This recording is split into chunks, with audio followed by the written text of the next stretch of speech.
Please be ready for a dictation of transcription number 527 and 528 from Sir Kailash Chandra magazine. 5 seconds.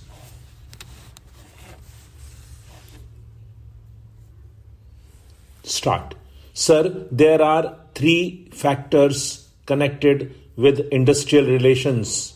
Firstly, sir, the management and officers should know the norms of industrial relations.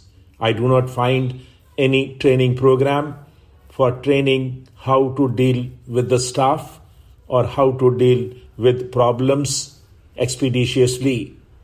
If they do not change their outlook, if they do not attend to the grievances in time, they will ultimately accumulate and create a grave crisis, and we shall again be falling in some trap, and strikes will become an annual feature, or there will be strikes many times. Secondly, sir, there are large number of unions. Last time a meeting was called of all the unions. There are craft-wise unions, station masters union, ticket collectors union, and so many others, and there is much scope for politicians and others to multiply unions because the occupations are 700 to 800. There are only 2 federations. The railways have not taken steps to eliminate multiplicity of unions. Unless this is done, there can be no concrete results. In order to make collective bargaining successful, I feel that the policy of industrial relations and industry-wise unions should extend to this. The scheduled castes and scheduled tribes want their separate union, and the tribal people also want their separate union in the railways. I feel, sir, that they must be completely banned. There should be large industrial unions which can deliver the goods and which alone can create an atmosphere of good relations between the railways and their employees. Sir, the third thing I would like to suggest is that they must find out the bottlenecks, but there is no attempt. There is no wage policy. Today, the people belonging to scheduled castes and scheduled tribes are employed as contingent or casual labor in many places, and they are paid the wages which the collector in each district fixes. This contingent labor, consisting of 2 or 3 lakh people at different places, is paid 50% less than what regular employees are paid or what the All India pay scale is. They have been working for years and are getting different wages in different districts, depending upon the minimum wage or the collector fixing the pay scales and wages in that state. Discrimination is very great. I would like the minister to look into the matter. The contingent labor should be paid at par with other railway employees. Sir, another point which is very important is about the promises given by the railways at the time of strike. A large number of people, when the interests of the nation were in danger, staked their lives. They were on duty. Many were assaulted.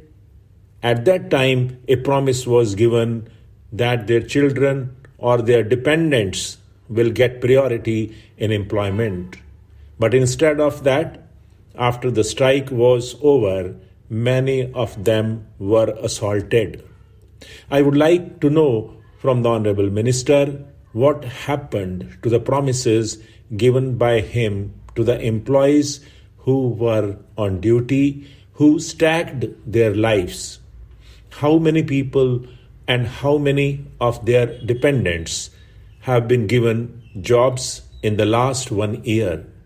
If the promises given to them at a crucial time are not fulfilled, the government will lose its credibility and the workers will not be able to do their duty properly and faithfully.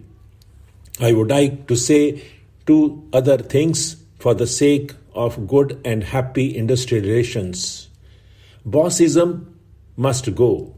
In all the modern countries, industrial relations have become successful because the officers treat their employees on equal basis and informally. They help them to solve their problems.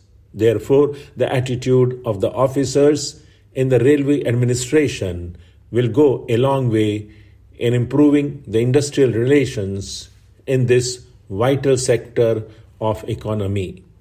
I would also ask, why should the government or the railway administration feel shy in applying the Industrial Disputes Act to its employees? No reference has been made to it. Not a single question is referred for adjudication to the Industrial Tribunal or any machinery under the industrial law. Railways being the biggest transport industry, they should accept as a norm of industrial relations that their problems will also be referred to adjudication machinery available in our country. Small things like termination or suspension may not be very big or important from the railway administration point of view, but it is of vital importance to the individual employee who is suspended for months and years together and does not get any redress. He has to rely upon the mercy of the deciding authorities.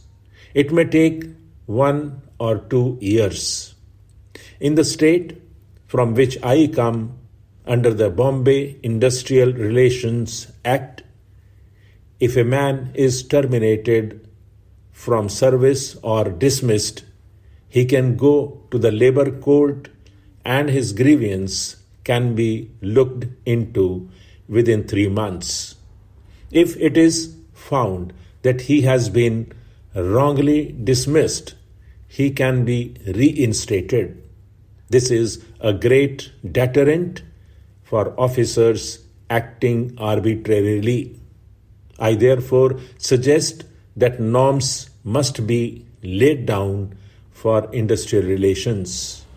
Mr. Vice Chairman, sir, I would like to make a mention of some of the problems of the workers in general and those of the scheduled castes and scheduled tribes in particular.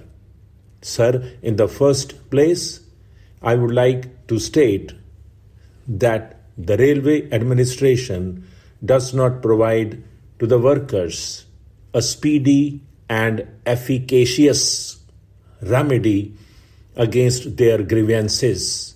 If a worker is demoted, he has to go to the High Court after appealing to the executive authority. If a worker is superseded, he has to go to the executive authority in appeal and then to the High Court.